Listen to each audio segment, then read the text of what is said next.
Adanya aktivitas tambang nikel di Raja Ampat Provinsi Papua Barat Daya mulai ramai dibicarakan warganet usai lembaga pemerhati lingkungan Greenpeace Indonesia dan Aliansi Jaga Alam Raja Ampat menyampaikan protes keras. Mereka menuding kegiatan tambang nikel di 5 pulau kecil kawasan Raja Ampat seperti Pulau Gak, Kawe, Manuran, Pulau Manyaifun, dan Pulau Batang Pele disebut telah melanggar pasal-pasal dalam Undang-Undang Nomor 1 Tahun 2014 tentang pengelolaan wilayah pesisir dan pulau-pulau kecil. Pada undang-undang tersebut menegaskan adanya larangan aktivitas pertambangan di pulau kecil yang memiliki ekosistem sensitif. Analisis Greenpeace menyebut ada lebih dari 500 hektar hutan telah rusak akibat aktivitas tambang nikel dan terjadi sedimentasi yang mengancam terumbu karang serta kehidupan bawah laut.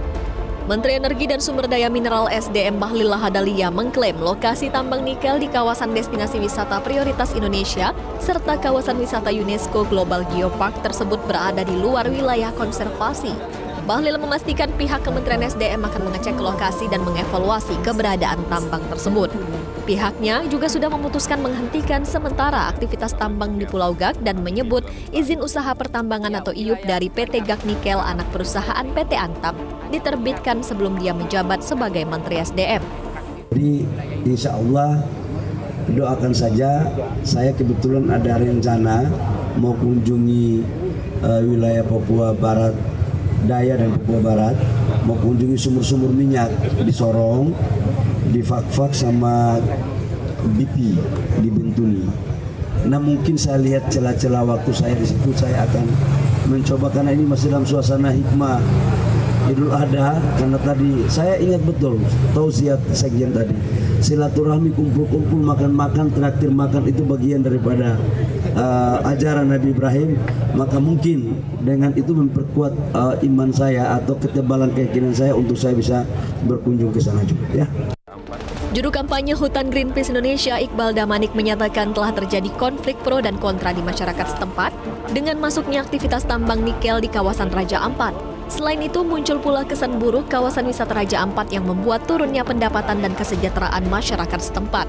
Karenanya, perlu ketegasan dari pemerintah untuk segera mencabut izin tambang nikel untuk selamanya.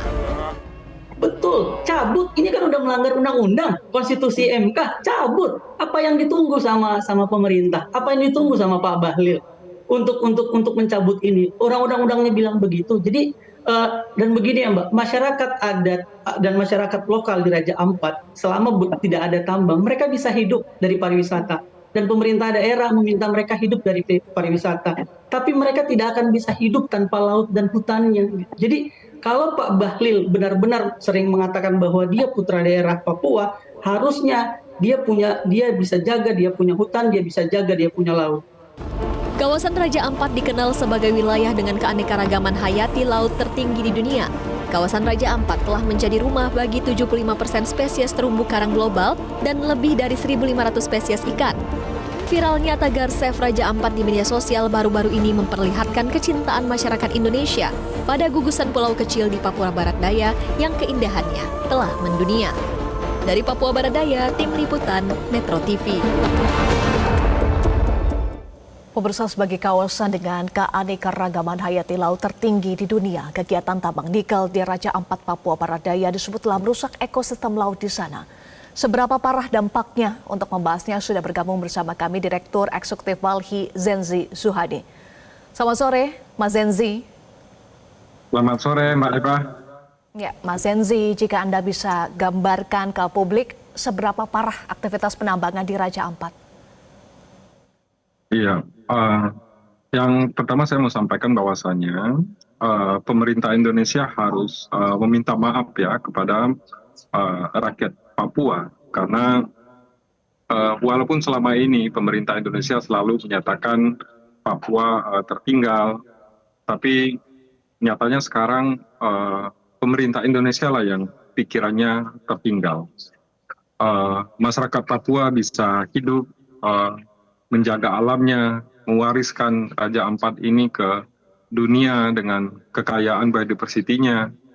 Nah ini kalau tidak dihentikan pertambangan di sana, Raja Ampat ini akan hancur. Walaupun kata Menteri SDM jaraknya 30 km, ini ruang laut dan pulau kecil ini bukan kita menyekat ruang di rumah, ada kamar mandi dan kamar tidur dan seterusnya. Walaupun jaraknya 100 km pun, dia akan berdampak berat kepada ekosistem Raja Ampat. Jadi pertambangan ini harus dihentikan permanen, izinnya harus dicabut.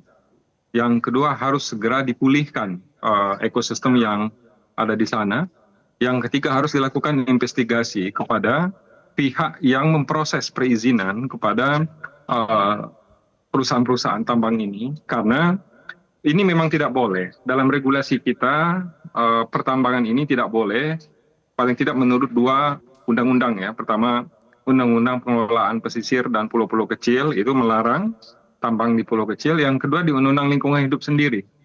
Di Undang-Undang Lingkungan Hidup itu dibolehkan aktivitas ekstraktif itu kalau dia bisa dipulihkan. Nah, kalau gugusan pulau kecil seperti Raja Ampat ini, dia nggak akan bisa dipulihkan. Karena geologi ekosistemnya berbeda. Tidak akan ada satupun orang ataupun teknologi yang bisa memulihkan ini kalau diteruskan pertambangannya. Jadi di Undang-Undang Lingkungan seharusnya pertambangan ini tidak dikeluarkan izinnya. Tetapi kenapa ada pihak yang menerbitkan izin? Menurut saya ini harus diinvestigasi oleh penegak hukum, oleh Kementerian Lingkungan Hidup. Pasti ada kepentingan pihak ketiga atau ada intervensi politik dalam proses penerbitan izinnya. Karena ini seharusnya tidak boleh. Baik, sebelum kita bahas nanti soal mekanisme izin, kita bahas dulu soal potensi kerusakan ekosistem di wilayah tersebut. Bahkan ada bilang Mas Zensi tidak bisa dipulihkan kalau gugusan pulau kecil. Bagaimana dampaknya, kerusakan yang akan terjadi jika tidak segera dihentikan secara total ya Mas Zensi? Silakan. Ya, itu bukan kerusakan lagi ya levelnya, itu hancur. Itu kiamat tuh ekosistem di sana. Karena ekosistem Raja Ampat itu dia sempurna. Satu, ekosistem bawah lautnya, dia mempunyai kekayaan biodiversity terbesar di dunia.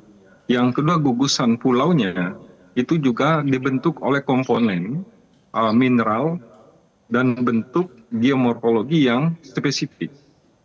Hingga ketika dia pertambangannya dimulai dan dilanjutkan, maka tidak akan ada pihak yang bisa memulihkan. Dan menurut saya, mau sebesar apapun potensi ekonomi dari wilayah tersebut, dari pertambangan, pemerintah harus berhenti memikirkan untuk menambang di sana. Karena sebesar apapun nilai ekonomi yang akan didapat, itu tidak akan bisa membiayai pemulihan ekosistem ini, dan tidak akan ada teknologi yang bisa memulihkan, merestor ekosistem Raja Ampat. Seharusnya pemerintah itu berpikir bahwasanya banyak negara yang iri dengan Indonesia memiliki Raja Ampat. Ekosistemnya, kekayaannya, kebijakan masyarakatnya. Seharusnya ini yang dilindungi oleh pemerintah. Selama ini pemerintah berpikiran membangun Papua karena masyarakat Papua tertinggal. Ini kita melihat, yang tertinggal itu bukan masyarakat Papua. Yang tertinggal itu pikiran di pemerintah. Masyarakat Papua sudah kurang baik apa? Mereka bijak mengelola lingkungan, mengelola alamnya, mewariskan Raja Ampat yang begitu sempurna dengan kita semua. Tapi pemerintah dari Jakarta yang berpikiran untuk ambil ekonomi dari tambang di sana. Semaju apapun teknologi dalam industri elektronik dan otomotif dengan nikel, itu tidak akan mampu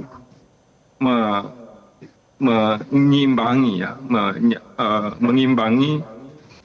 keunikan ekosistem di Raja Ampat.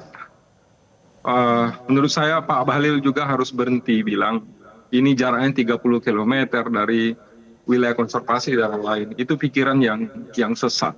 Ini satu ekosistem kompleks, satu kesatuan ekosistem yang utuh. Walaupun jaraknya 100 km pun, dia akan saling mempengaruhi.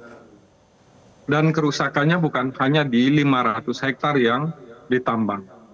Kerusakannya itu akan jauh ke dalam laut, jauh ke tengah laut, karena sedimentasi endapan itu semua akan membunuh karang di sana. Kita sudah melihat contohnya di Halmahera di Sulawesi, laut yang biru itu sudah berubah menjadi merah semua. Ketika nikel, ketika tanah itu menjadi lumpur mengendap di terumbu karang. Kalau pemerintah Indonesia ini masih waras pikirannya, itu harus segera dihentikan.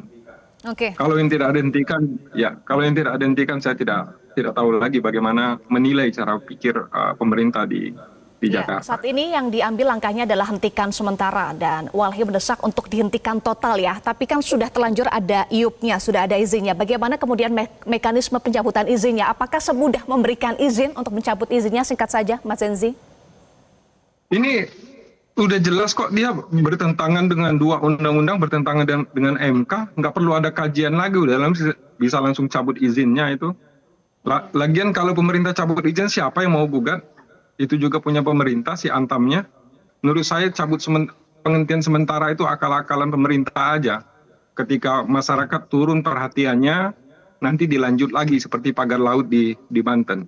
Kalau pemerintah ini berpikir benar dan bertindak benar, memikirkan masyarakat Papua, memikirkan harga diri negara ini di mata negara lain, cabut semua. Menarik sekali ya penyampaian dari cuplikan video sebelumnya soal Raja Ampat. Ya memang ini salah satu kebanggaan yang dimiliki Indonesia saat ini. Atau bisa saja kita menyebutkan negara-negara lain iri kepada Indonesia karena Indonesia memiliki keindahan seperti Raja Ampat. Tapi akhir-akhir ini viral di media, dan ini baru viral, baru ada tindakan, baru ada respon.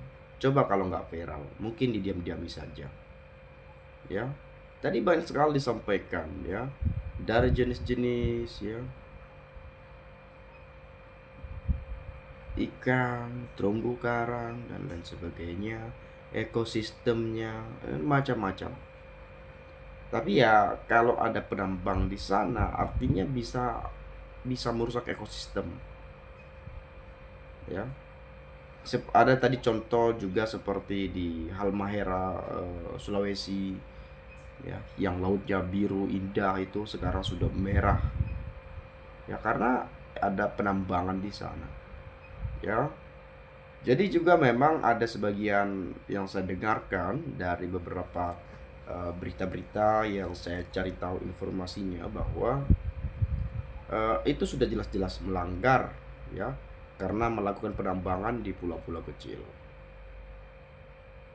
Tapi ada juga mengatakan dari pihak-pihak lain, ya itu kan jauh dari dari wisata, jauh dari ini dan lain sebagainya. Tapi ya yang namanya pulau ya, yang namanya laut ya, kalau udah ya tercemar, kalau sudah ada penambangan ya pasti lambat laun ya akan terkena kemana-mana, maka rusaklah ekosistemnya.